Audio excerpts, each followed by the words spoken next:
যদি আমার রাসূলের যদি নেকাহ করানো যদি হয়, আমাদের কারামের দয়া হয়, তাহলে আমি কোরআন কারীমের যে আয়াত কারীমা তেলাওয়াত করছি, ওই আয়াত কারীমার প্রেক্ষাপট অনুযায়ী আজকের খুতবার মধ্যে যা এসেছে তার সম্পর্কে আলোচনা করার চেষ্টা করব।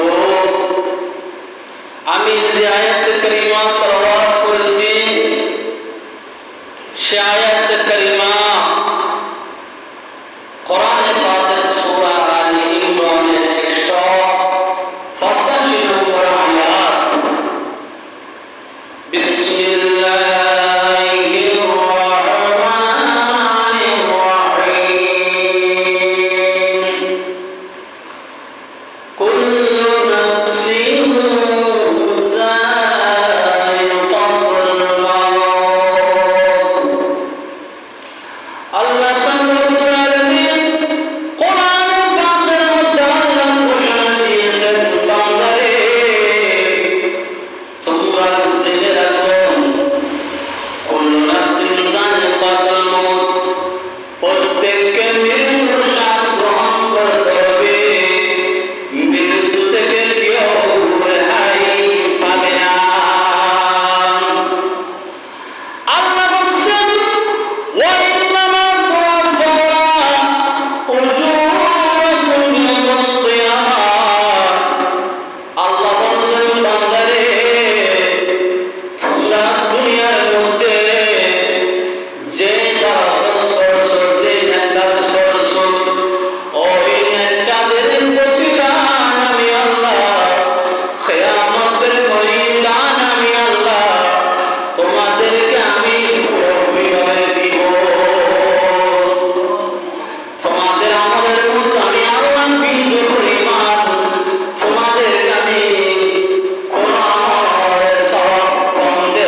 তখন আল্লাহ আবার বলবেন, ও মালাকুল মউত আজরাইল, এখন কে বাকি আছেন? মালাকুল মউত আজরাইল বলবেন, বারিকার এখন আপনি এবং আমি আর দুইজন বাঁচে আছি। এখন আর পৃথিবীর জমিনের মধ্যে এমন কোনো মানুষ নাই। আল্লাহ বলবেন, ও মালাকুল মউত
হচ্ছে এমন একটি জিনিস, মনে করে একটি কাঁথা, যেমন আমাদের দেশের মধ্যে বলে গেছে, বলে গাছের কাটা আছে না, এইরকম একটি গাছের শাখা ঢাল যদি একজন মানুষের ভিতরে প্রবেশ করানো হয়, আবার ওই ডালটা ওই শাখাটা আবার যখন পেট থেকে বের করার সময় যে কষ্ট হয়, তেমন কষ্ট মৃত্যুর সময় এরকম হয়, তাহলে মৃত্যুর যন্ত্রণা খুব কষ্টদায়ী হোক। শুধু তাই না, প্রকৃত সম্পর্কে এসেছে আল মউতু জাসার ইউসিরুল হাবিবা ইলাল হাবিব। মৃত্যুটা হচ্ছে সেতু বন্ধন, যা বন্ধুকে বন্ধুর নিকট পৌঁছিয়ে দেয়। সেতু ছিলেন তো আপনারা দেখছেন, এই পার থেকে ওই পার করতে হবে, এটা কি করতে হবে, পার করতে হবে, ঠিক কিনা? তাহলে যারা মুমিন, যারা পরহেজগার, তারাও স্থান থেকে স্থান কি করতেছে, ট্রান্সফার হচ্ছে। যারা মুমিন তাদের জন্য মৃত্যু এটা খুব আনন্দদায়ক, কারণ তারা যখন মারার সাথে সাথে তারা সব কিছু দেখার ক্ষমতা আমাদেরকে দিয়েছে। তারা যখন জান্নাত দেখবে তখন তারা বলে, আমার উত্তরসূরিরা, আমার ওয়ারিসরা, তোমরা আমাকে তাড়াতাড়ি দাফন করো, আমি যা দেখতেছি তোমরা যদি এগুলা দেখো, তোমরা তাড়াতাড়ি আমাকে দাফন করে দিবা।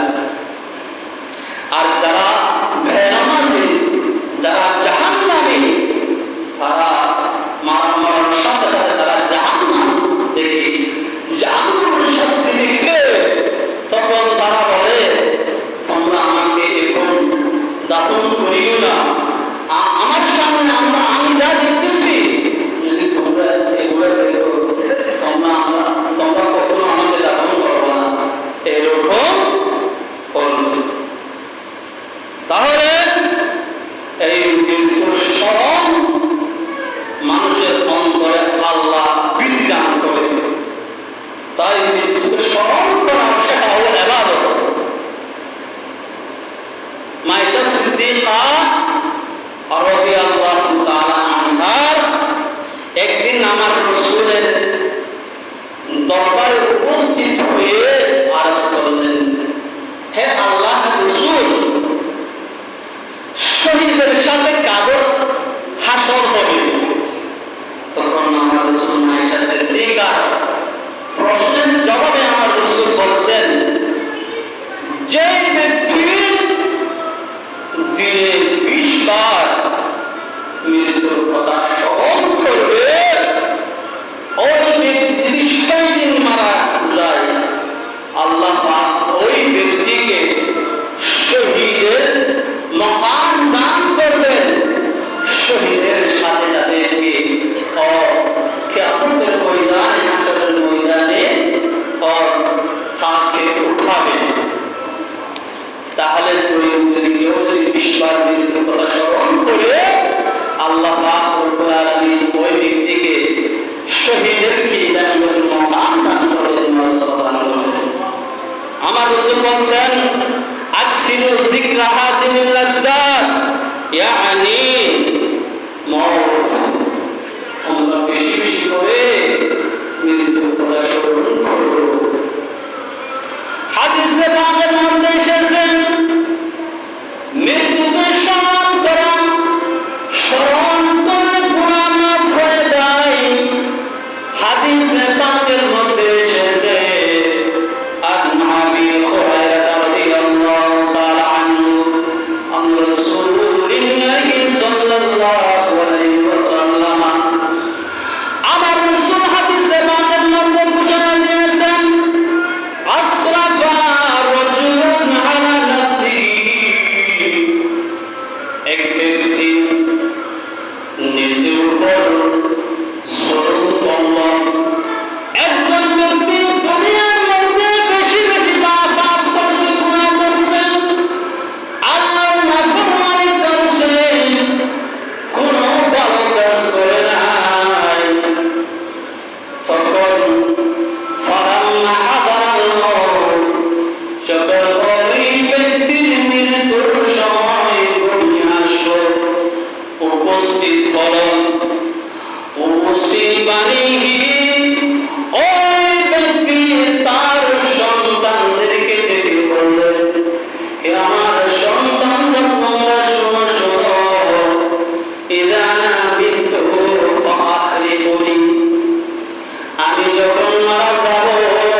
জানেন, যাদের মৃত্যুর কথা স্মরণ করি, সেই জন্য নবী হুসাইন নিজের ঘরের কোলের মধ্যে একটি কবর খনন করে রেখে দিলেন, যাদের মৃত্যুর কথাটা এটাকে স্মরণ থাকে।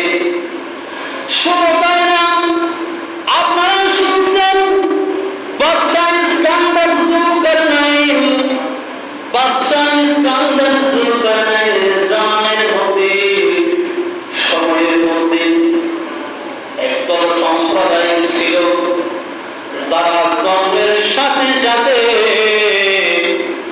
ওই ব্যক্তির জন্য খবর খনন করে রাখত। আজকে একজন সন্তান যখন জন্মগ্রহণ করবে, ওই সন্তানের জন্য তারা উঠানের মধ্যে কি করতেন? খবর খনন করে রাখতেন উঠানের মধ্যে। বাদশাহ ইস্কান্দার যুলকারনাইন তাদেরকে বললেন, তোমাদের মতো মানুষ আমার খুব প্রয়োজন, তোমাদের মধ্যে একজনকে আমি মন্ত্রী বানাবো। কিন্তু তারা বলতেছে আমাদের মন্ত্রী তো দরকার নাই, আমরা তো মরে যাব, আমাদের মন্ত্রী তো দরকার নাই। আপনারা বলুন, এখন আমরা গদির জন্য, স্থানের জন্য, চেয়ারের জন্য এখন আমরা কি করতেছি? মানুষকে খুন করে গদির মধ্যে বসার জন্য চেষ্টা করতেছি। কিন্তু বাদশাহ ইস্কান্দার যুলকারনাইনের জামানায় যেই দলটা ছিল, তাদেরকে বাদশাহ নিজে বলছেন আমি তোমাদেরকে মন্ত্রী বানাবো, কিন্তু তারা রাজি হচ্ছে না।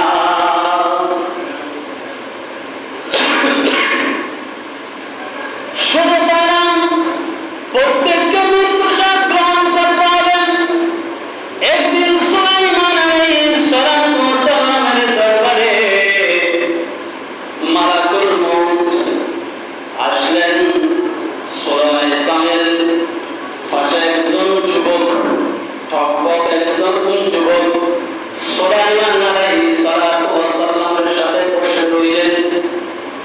তখন মালাকুল মউত আজরাইল আলাইহিস সালাম এসে ওই যুবকের দিকে গভীর তীক্ষ্ণ দৃষ্টিতে তাকিয়ে রইলেন। তখন কিছুক্ষণ পরে মালাকুল মউত আজরাইল সুলাইমান ইসলামের দরবার থেকে যখন বের হলেন, তখন ওই যুবক সুলাইমান আলাইহিস সালামকে বলল, ও আল্লাহর নবী সুলাইমান আলাইহিস সালাম, আপনার কাছে যে এসেছে সেই কে? তখন সুলাইমান আলাইহিস সালাম বললেন, উনি হচ্ছেন মালাকুল মউত আজরাইল আলাইহিস সালাম। উনি বলতেছেন, ওই যুবক বলতেছে, মনে হয় আমার রূপ এখন খরচ করে নিবে, এখন বের করে নিবে। ও আল্লাহর নবী, আল্লাহ আপনাকে অনেক মুজিজা দান করেছেন, আপনার নির্দেশে বাতাসে গান থেকে ওদিকে চলে যায়, আপনার অধীনে জিনরা রয়েছে আপনার আনুগত্য করে। আপনি এই মুহূর্তে বাতাসকে নির্দেশ দেন যাতে আমাকে ফিলিস্তিন থেকে ভারতবর্ষের জমিনের মধ্যে নিয়ে যাওয়ার জন্য আপনি বাতাসকে নির্দেশ দেন। এই কথা বলার সাথে সুলাইমান আলাইহিস সালাম বাদশাহ ওই বাতাসকে নির্দেশ দিলেন, হে বাতাস, আমার এই সঙ্গী, আমার এই যুবককে তোমরা ফিলিস্তিন থেকে ভারতবর্ষের মধ্যে নিয়ে যাও। বাতাস এখন ওই যুবককে ফিলিস্তিন থেকে ভারতবর্ষের জমিনের মধ্যে নিয়ে গেল। কিছুক্ষণ পরে মালাকুল মউত আজরাইল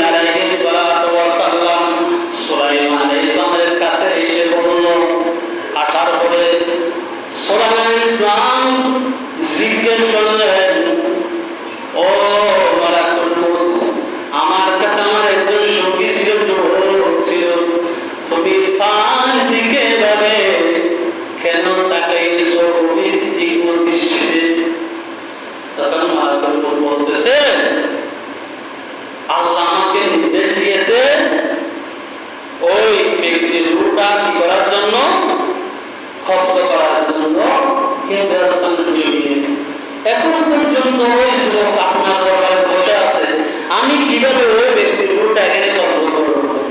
আমি চিন্তা করতেছি এই ব্যক্তি কিভাবে হিন্দুস্তান জমিনের মধ্যে যাবে, আমি কিভাবে ওই ব্যক্তির রূহটা কি করব, কবজ করতে পারবো, সেই জন্য আমি চিন্তা করতেছি। তাহলে এই মৃত্যু থেকে কেউ রেহাই পাবে না।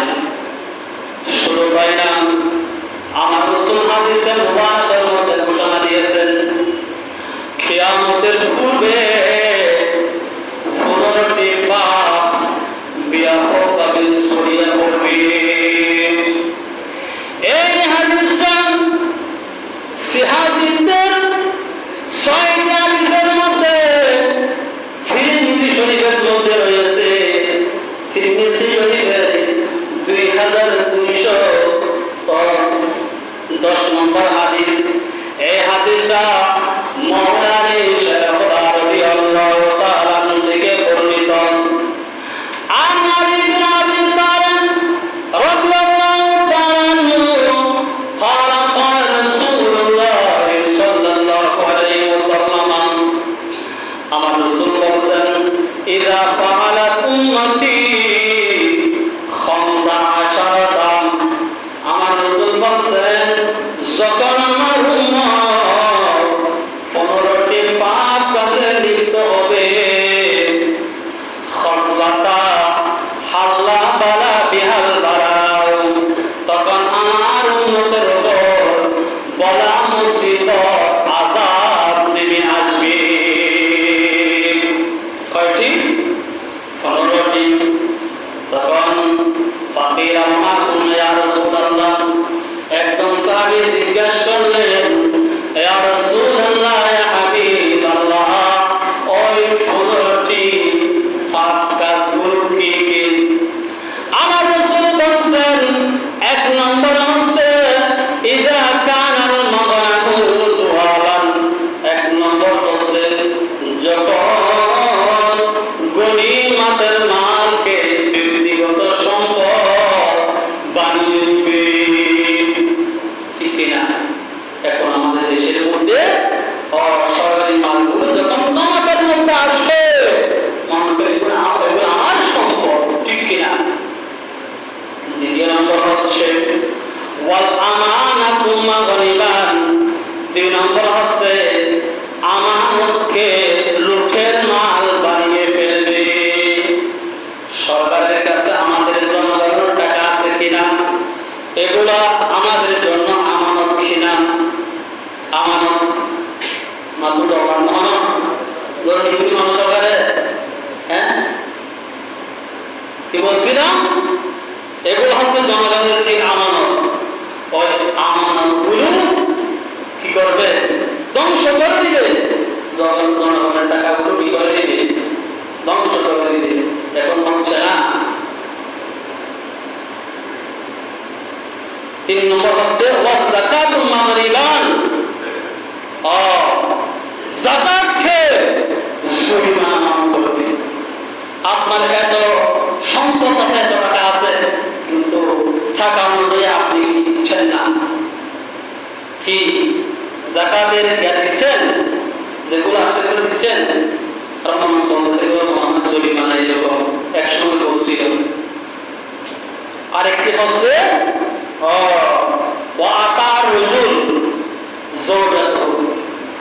পুরুষরা স্ত্রীদের আনুগত্য করবে।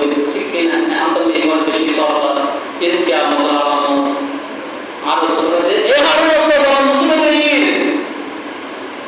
স্বামী হলে স্ত্রী যেতে হইলে বড় মাঙ্গই অনা নয় না, আরো আছে 1500 বছর আগে আরো হই। আর একটা নদী কেউ অবদ্ধ জীব মার কথা না মানিব, অবদ্ধ ছবি কাহু, বন্ধু বান্ধবদের সাথে সুন্দর কথা বলবে, সুন্দর আচরণ করবে। আর কি ওয়াজাফা আবাহু, আর বাবার কথা অমান্য করবে, মানবে না ছেলেরা। এখন মানে মানবে না। এখন আপনার সন্তানকে আপনি রাখবেন, আপনি দিকে যেতে দিকে যাবেন। ঠিক কিনা? এবং আমার হাদিসে পাকের মধ্যে বলছেন এটা হাদিসটা তিরমিজি শরীফের 2210 নম্বর হাদিস এটা। আরেকটা হচ্ছে ওয়ারতাফাআতিল আসওয়াতু ফিল মাসাজিদ, মসজিদের মধ্যে সুরগুলো বেড়ে যাবে। দুনিয়ার ঘরের যা কথা আছে সবগুলো কোথায় হবে? মসজিদের মধ্যে বসে বসে আলোচনা করবে। ঠিক কি না? আমি কি মিথ্যা বলছি? আরেকটা হচ্ছে ওয়াকানা যাহিমুল কওম, সেটা হচ্ছে কি জানেন? সর্বাধিক খারাপ চরিত্রের লোকেরা সমাজের নেতা হবে। ঠিক কিনা? লেখাপড়া দিয়ে ইব্রাহিম বড় নেতা আমি পূজন করে অননয় আর কোনদিন আসবালাহুম মুআক্কিরুর রজুল, এবার সম্মান করতে দিয়ে বয় হারে বিশুদ্ধ বলবো এই হারামিকে কি করে? বয় করে। আর কোনদিন ওয়াশরিবাতুল খুমুর, মদ পান বেড়ে যাবে। এখন সরাবে বাড়ি গিয়ে ইয়াবা বাড়ি গিয়ে অনাহার মানুষ মদ খায়। আগে যে 15 মাস বেশিরভাগ কেউ সরাই মধ্যে। আর কোনদিন ওরা বিশাল হারে রেশমি পোশাক পরিধান করিব ওয়া তাহিদুল খরায়। আর কোনদিন জানো না নতুরি ছিলাম না, গায়ক বাড়ি যে শিল্পী বাড়ি যে সামনে গান শিল্পী আমি স্কুলে তো কি করে দিই গান প্রশিক্ষণ দিবে গায়িকা বাড়ি যাইব, শিল্পী বাড়ি যাইব, মানুষ এগুলো বেশি পছন্দ করিব, যিনি ইসলামের প্রতি মানুষের আকর্ষণ পাইব। ইউটিউব সার্চ দিই, ফেসবুক সার্চ দিই, সুন্দর সুন্দর গায়িকার আইডিয়া করে দেয়, এক এক সুন্দর সুন্দর গান বানা। মানুষ এগুলিতে আকৃষ্ট হয়েছে, ইসলামের প্রতি আকৃষ্ট নয়। আর কোনো বাদ্যযন্ত্র কদর তাই বাদ্যযন্ত্র পছন্দ না। সংবাদ বিয়ের সংবাদ আমার মাতারি বাড়ি বিয়ে নয়, এগুলো কদর বাড়ি দিব এমন কদম বিয়ে নেই। সংবাদ আমার বিয়ে এই দীক্ষা মতো তখন আর আশা করে দিই আর রসুল হইলে এই উন্নত সাহায্য মানা আর ইতারা আবার মানুষের পেল দিব আনন্দ দিব। তখন আর রসুল হাতে তোমার উদ্দি আজাব নামে আইব, তোমার উদ্দি তোরা আজাব অপেক্ষা করো। আমার রসুল যাবে হাদিসের বাতের মধ্যে বলছেন, আমার রসুল যেগুলো বলছেন এগুলো এখন বর্তমানে দেখা যাচ্ছে। আল্লাহ আমাদের সবাইকে বোঝার তৌফিক দান করুন। সবাই বলে আমিন। ওয়া আখিরু দাওয়ানা আলহামদুলিল্লাহি।